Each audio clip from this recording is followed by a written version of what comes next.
In today's video, I'm going to show you how to use WordPress with Elementor. Before we dive in, make sure to hit that like button and subscribe for more WordPress tutorials.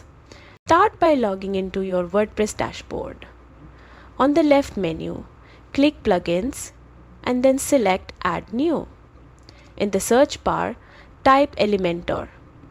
When it appears, click Install Now, and once it's done, click Activate. Elementor is now ready to use. You'll see it in your dashboard and can start building beautiful pages with drag and drop ease. Experiment with templates, layouts, and tools to make your site stand out. And that's it. You've just set up Elementor on WordPress.